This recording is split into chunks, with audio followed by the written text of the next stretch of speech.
Hello friends, welcome to crazy GK trick. तो friends, आज के इस वीडियो में हम इंडियन पॉलिटी की 10 क्वेश्चन सीरीज को आगे बढ़ाते हुए आज के इस वीडियो में राज्य की कार्यपालिका का एक और इम्पोर्टेंट टॉपिक कवर करने वाले हैं, जिसका नाम है विधानसभा और विधान परिषद।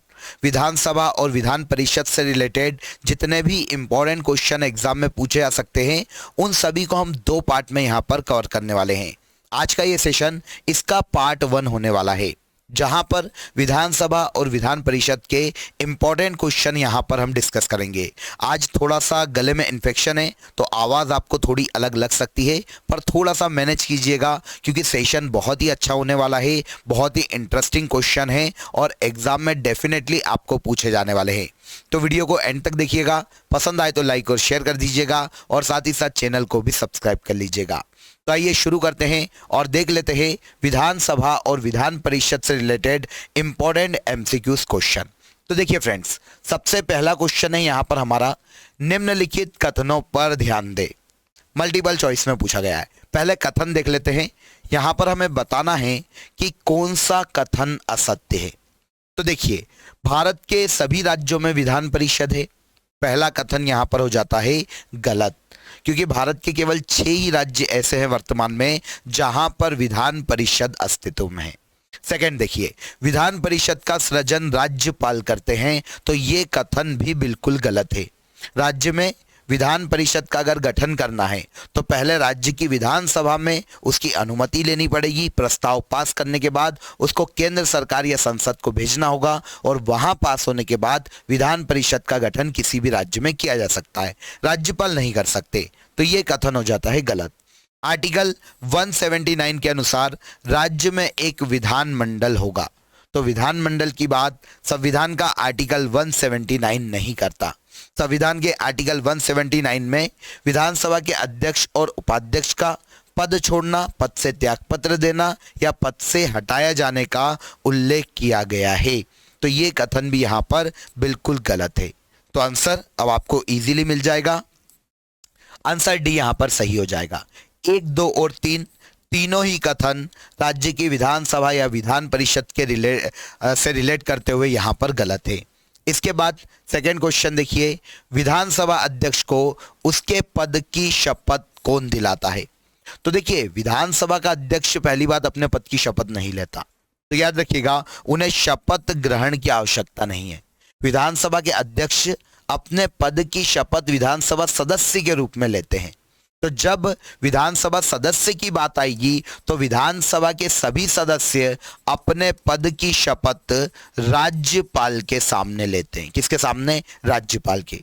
जिस राज्य के विधानसभा के वो सदस्य हैं, उस राज्य के राज्यपाल के सामने विधानसभा के सभी मेंबर अपने पद की शपथ लेते हैं।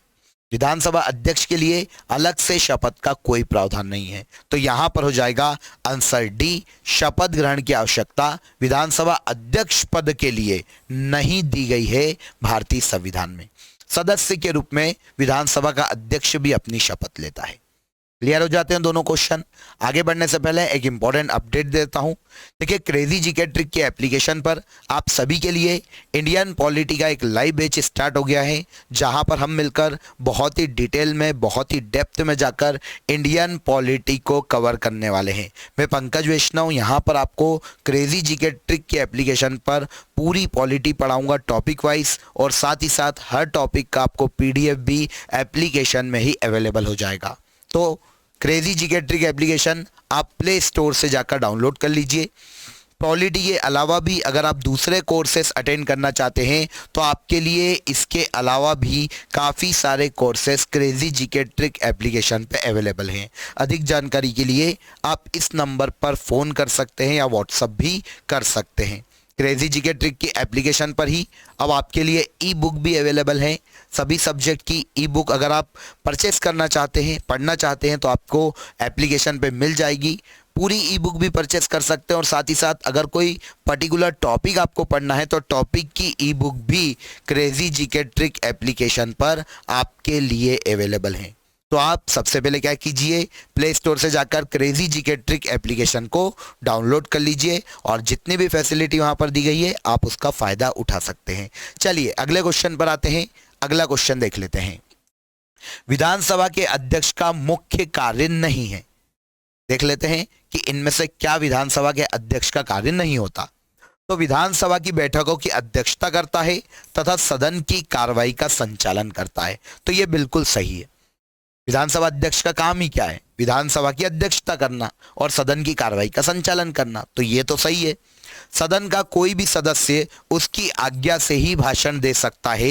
यह भी बिल्कुल सही है। जब विधानसभा अध्यक्ष बोलेगा, कोई भी सदस्य अपना भाषण देगा। किसी प्रश्न पर मतदान कराता है और परिणाम की घोषणा करता है। तो यह भी बिल्कुल सही है। फोर्थ देखते हैं, सामान्य स्थिति में भी वह मतदान में भाग लेता है। तो यह बिल्कुल गलत है।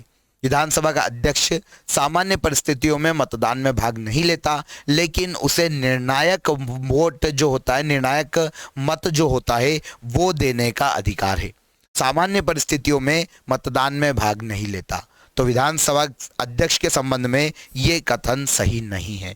तो आंसर हो जाएगा यहां पर आंसर डी। ओके, इसके बाद अगला क्वेश्चन है हमारे सामने। जब कोई विधेयक विधानसभा से पारित होकर विधान परिषद में आता है तो विधान परिषद उस बिल पर या प्रस्ताव पर या विधेयक पर क्या क्या एक्शन ले सकती है? फिर से मल्टीपल चॉइस में आइए देखते हैं। विधान परिषद किसी बिल को, विधेयक को स्वीकार कर सकती है, पास कर ले। विधान परिषद भी स्वीकार कर ले, बिल्कुल कर सकती है। विधेयक में संशोधन कर सकती है।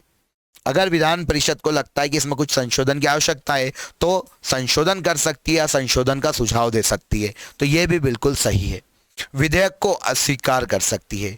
तो विधान परिषद में भी बिल को पास करवाना बहुत जरूरी है। अगर किसी राज्य में विधान परिषद है तो विधान परिषद किसी विधेयक को अस्वीकार भी कर सकती है अगर वो धन विधेयक नहीं है तो ये भी बिल्कुल सामान्य विधेयक के संबंध में सही हो जाता है विधान परिषद के संबंध में। तो यहां पर हो जाएगा आंसर डी। 1, 2 और 3 तीनों ही विधान परिषद के संबंध में बिल्कुल सही कथन है। ओके, थोड़ा सा आप जो लाइन दी गई है उनको पढ़ने की कोशिश करना और फिर आप ऐसे मल्टीपल चॉइस वाले क्वेश्चन लगाइएगा, इजीली आप डील कर पाएंगे। चलिए इसके बाद देखते हैं। अगला क्वेश्चन है, परंपरा के अनुसार या अनुरूप राज्यपाल की नियुक्ति करते समय प्रायः राष्ट्रपति क्या करते हैं? तो भारत के मुख्य न्यायाधीश से परामर्श करते हैं क्या? बिल्कुल गलत है। राज्यपाल की जब राष्ट्रपति नियुक्ति करते हैं तो सुप्रीम कोर्ट के मुख्य न्यायाधीश की कोई आवश्यकता नहीं है उसमें। राज्य के मंत्रिमंडल से परामर्श करते हैं तो इसकी भी कोई आवश्यकता नहीं है। राज्य के मुख्यमंत्री से परामर्श करते हैं तो ये कथन बिल्कुल सही है। जब राष्ट्रपति राज्यपाल की किसी भी राज्य में नियुक्ति करते हैं तो परंपरा तो यही कहती है कि वो राज्य के मुख्यमंत्री से सलाह लेंगे, उनका परामर्श लेंगे। अब माने या नहीं माने वो बात की बात है, वो उन पे राष्ट्रपति पर डिपेंड करता है, लेकिन नॉर्मली सलाह तो मुख्यमंत्री से लेनी पड़ेगी, मुख्यमंत्री से परामर्श तो लेना पड़ेगा। तो आंसर हो जाता है आंसर सी। क्लियर? परंपरा के अनुसार राज्यपाल की नियुक्ति करते समय राष्ट्रपति राज्य के मुख्यमंत्री से परामर्श करते हैं। Answer C. इसके बाद विधानसभा सत्रावसान की अवधि में राज्यपाल द्वारा जारी किए गए अध्यादेश की अधिकतम अवधि कितनी हो सकती है? तो क्या कहा गया है? सबसे पहले क्वेश्चन को ध्यान से पढ़ो।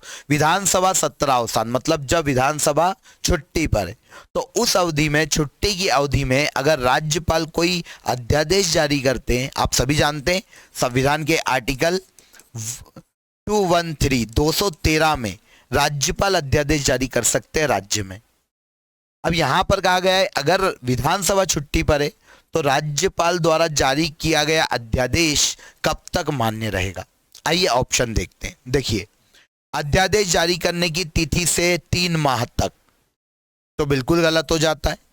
नॉर्मली अध्यादेश का जो टाइम पीरियड होता है वो 6 माह तक अधिकतम हो सकता है। ठीक है, विधानसभा सत्र प्रारंभ होने के 6 माह तक, तो विधानसभा सत्र अगर प्रारंभ हो गया तो फिर 6 सप्ताह के अंदर उसको विधानसभा में पास कराना पड़ेगा, तो ये भी गलत हो जाता है। विधानसभा सत्र प्रारंभ होने के 6 सप्ताह तक, तो ये बिल्कुल सही है। अगर कोई अध्यादेश है तो वो जैसे ही नई विधानसभा आ जाती है, नई विधानसभा का सत्र, नया सत्र आ जाता है विधानसभा का, तो उसके बाद 6 सप्ताह के अंदर, 42 दिन के अंदर उसे विधानसभा से पास कराना पड़ेगा अध्यादेश को। तो राज्यपाल के द्वारा जारी किया गया अध्यादेश सामान्य परिस्थितियों में 6 माह तक लीगल रहता है, लेकिन जैसे ही विधानसभा का सत्र शुरू हो जाएगा तो वो केवल 6 सप्ताह तक ही लीगल रहता है। तो आंसर हो जाएगा आंसर सी। इसके बाद अगला क्वेश्चन देखिए, संविधान के अनुसार विधानसभा के सदस्यों की संख्या कम से कम 60 होनी चाहिए, किंतु अपवाद के रूप में कुछ राज्यों में 60 से कम सदस्य संख्या है। ऐसे राज्य इनमें से कौन कौन से हैं? तो देखिए, भारतीय संविधान के अनुसार विधानसभा की न्यूनतम संख्या 60 होना चाहिए और अधिकतम 500 तक हो सकती है। लेकिन भारत के कुछ ऐसे राज्य हैं जो कि अपवाद है, जहां पर 60 से कम विधानसभा सीटें भी देखने को मिलती है। तो देखिए, मिजोरम की बात करें तो यहां पर 40 विधानसभा की सीटें हैं। अरुणाचल प्रदेश में टोटल 60 विधानसभा की सीटें हैं। सिक्किम में 32 विधानसभा की सीटें हैं और गोवा में वर्तमान में 40 विधानसभा की सीटें हैं। तो इन चारों में से मिजोरम, सिक्किम और गोवा, ये 3 ऐसे राज्य हैं जहां पर विधानसभा सीटें 60 से कम देखने को मिलती है। तो यहां पर 1, 3 और 4 बिल्कुल सही हो जाएंगे। ये ऐसे राज्य हैं जो कि अपवाद हैं और इनमें विधानसभा सीटें 60 से कम हमें देखने को मिलती है। क्लियर? इसके बाद अगला क्वेश्चन देखिए, किसी राज्य में विधान परिषद का सृजन अथवा समाप्ति की जा सकती है। तो अभी मैंने आपको लास्ट क्वेश्चन में बताया था कि विधान परिषद का सृजन और समाप्ति कैसे की जा सकती है। ऑप्शन देखते हैं, संसद के द्वारा। तो क्या संसद अकेली कर सकती है? नहीं कर सकती। राज्य के राज्यपाल की संस्तुति पर राष्ट्रपति कर सकते हैं? नहीं कर सकते। मंत्री परिषद की संस्तुति पर राज्य के राज्यपाल विधान परिषद का गठन कर सकते हैं? नहीं कर सकते। राज्य विधानसभा के तत्संबंधी, मतलब इससे संबंधित संकल्प को पारित करने के बाद संसद द्वारा जब ऐसा बिल पारित कर दिया जाता है, तब राज्य को विधान परिषद के सृजन की शक्ति दी जा सकती है। तो आंसर हो जाएगा आंसर डी। विधान परिषद अगर किसी राज्य को बनाना है तो राज्य की विधानसभा में ऐसा बिल पास करवाने के बाद उसे संसद भेजना पड़ेगा, और संसद में जब उस पर परमिशन मिल जाती है, संसद में भी वो बिल पास हो जाता है, तो कोई भी राज्य अपने यहाँ पर विधान परिषद का सृजन कर सकती है, अन्यथा नहीं कर सकती। क्लियर? अगला क्वेश्चन देखिए, विधान परिषद की बैठक की अंतिम तथा दूसरी बैठक की प्रथम तिथि के बीच कितने समय से अधिक का अंतर नहीं होता। तो याद रखिएगा, सेंट्रल में संसद के दोनों सदन हो या राज्य में विधानमंडल का कोई भी सदन हो, 2 बैठक के बीच, या यूं कहें कि 2 बैठक के बीच, 2 सत्र के बीच 6 माह से ज्यादा का गैप नहीं होना चाहिए। संसद या राज्य की विधानमंडल में कोई भी सदन है, उसके 2 सत्र की पहली बैठक के बीच 6 माह से ज्यादा का डिफरेंस नहीं हो सकता। तो आंसर सी यहां पर सही हो जाएगा। 6 माह के अंदर दूसरी बैठक आयोजित करवाना बहुत जरूरी है। अगला क्वेश्चन देखते हैं, उस संघ राज्य का नाम बताइए जहां निर्वाचित विधानसभा एवं मंत्री परिषद है। तो भारत की ऐसी 2 यूनियन टेरिटरी है फ्रेंड्स, जहां पर निर्वाचित विधानसभा और मंत्री परिषद देखने को मिलती है। कौन कौन सी है? एक है दिल्ली और दूसरी है पौंडीचेरी, जिसे पुदुचेरी के नाम से भी जाना जाता है। दिल्ली 70 सदस्यीय विधानसभा है और पौंडीचेरी वर्तमान में 30 सदस्यीय विधानसभा देखने को मिलती है। तो आंसर यहां पर पुदुचेरी हो जाएगा, क्योंकि ऑप्शन में दिल्ली नहीं दिया गया है। तो पुदुचेरी एक ऐसी यूनियन टेरिटरी है जहां पर निर्वाचित विधानसभा और मंत्री परिषद दोनों देखने को मिलती है। क्लियर हो जाता है? अगला क्वेश्चन देखिए, एक और इंपॉर्टेंट क्वेश्चन, ध्यान रखिएगा, काफी इंपॉर्टेंट है और पूछा जाता है। विधानसभा की गणपूर्ति मतलब कोरम कुल संख्या का कितना हिस्सा होना चाहिए? अब कोरम या गणपूर्ति होती क्या है? तो देखिए, भारतीय संविधान के आर्टिकल 100 में, कहां पर 100, आर्टिकल 100 में गणपूर्ति या कोरम की बात की गई है। मतलब किसी भी सदन में एक मिनिमम सदस्यों का उपस्थित होना बहुत ज़रूरी है, तब उस सदन की कार्रवाई को आगे बढ़ाया जाएगा, अन्यथा सदन को निलंबित कर दिया जाएगा। वो होती है 10%। कुल सदस्य संख्या का 10% मिनिमम मेंबर सदन में आना बहुत ज़रूरी है गणपूर्ति के लिए या कार्रवाई आगे बढ़ाने के लिए। तो ये होता है 1/10, है ना, 10वां हिस्सा। मतलब 10% लोगों का मिनिमम आना, 10% कुल सदस्य संख्या का 10% मेंबर का आना सदन में बहुत जरूरी है। इसे कहा जाता है गणपूर्ति, जो कि कुल सदस्य संख्या का 10% होता है, 1/10वां भाग। ओके, आगे देखिए। विधानसभा का सत्र वर्ष में कम से कम कितनी बार आहूत किया जाना आवश्यक है? तो अभी मैंने आपको बताया मिनिमम 6 माह से ज्यादा का गैप नहीं हो सकता, तो मिनिमम 2 बार तो लगना ही चाहिए विधानसभा का सत्र या केंद्र में लोकसभा का सत्र। मिनिमम साल में 2 बार लगना जरूरी है। ओके, इसके बाद एक और मल्टीपल चॉइस का क्वेश्चन है। निम्न कथनों पर विचार कीजिए। कथन देखते हैं। विधान परिषद के 1/3 सदस्य प्रत्येक दूसरे वर्ष पदमुक्त होते हैं। बिल्कुल सही है। 1/3 मेंबर, 1/3 सदस्य हर 2 साल में पदमुक्त होते हैं विधान परिषद में। बिल्कुल सही है। विधान परिषद के सदस्यों का पुनर्निर्वाचन हो सकता है। बिल्कुल हो सकता है। कोई एक सदस्य अगर सेवानिवृत्त हो जाता है तो वो फिर चुन के आ सकता है, कोई दिक्कत नहीं है।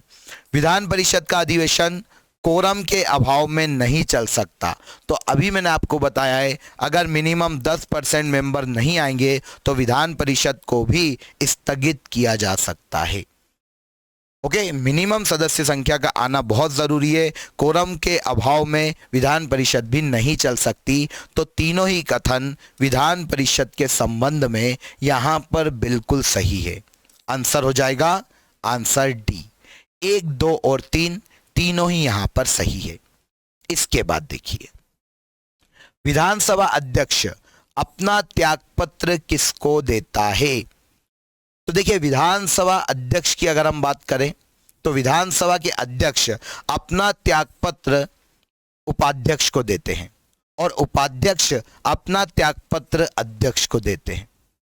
चक्र की तरह चलता है, अध्यक्ष विधानसभा और ये उपाध्यक्ष। याद रखना, दोनों ही विधानसभा में से वोटिंग के द्वारा बहुमत के आधार पर चुने जाते हैं। अब कोई अध्यक्ष बन गया तो वो अपना, अगर उसको अपना पद छोड़ना है तो त्यागपत्र उपाध्यक्ष को देकर अपना पद छोड़ सकता है। उपाध्यक्ष को अपना पद छोड़ना है तो वो अपना इस्तीफा अध्यक्ष को देकर अपना पद छोड़ सकता है। और ये प्रावधान भारतीय संविधान के आर्टिकल 179 में देखने को मिलता है। सबसे पहले क्वेश्चन में हमने बात की थी, अध्यक्ष और उपाध्यक्ष का पद छोड़ना, पद से हटाया जाना या पदमुक्त किया जाना आर्टिकल 179 में उल्लेखित है। तो विधानसभा अध्यक्ष अपना इस्तीफा विधानसभा के उपाध्यक्ष को देते हैं। क्लियर? तो यहां पर विधानसभा और विधान परिषद के बहुत ही इंपॉर्टेंट क्वेश्चन हमने डिस्कस किए हैं आज की इस 10 क्वेश्चन सीरीज में। इसका अगला पार्ट आपको बहुत ही जल्द मिलेगा, जहां पर विधानसभा और विधान परिषद से ही रिलेटेड थोड़े टफ क्वेश्चन आपको देखने को मिलेंगे, जो कि एग्जाम के पॉइंट ऑफ व्यू से काफी इंपॉर्टेंट है। आई होप आपने इस वीडियो को एंजॉय किया होगा, सारे क्वेश्चन आपको समझ में आए होंगे। अगर वीडियो अच्छा लगा हो तो वीडियो को लाइक और शेयर कर दीजिएगा और साथ ही साथ चैनल को भी सब्सक्राइब कर लीजिएगा। फिर मुलाकात करेंगे नेक्स्ट वीडियो में, तब तक ख्याल रखिए अपना, हमारे साथ बने रहिए। जय हिंद, जय भारत।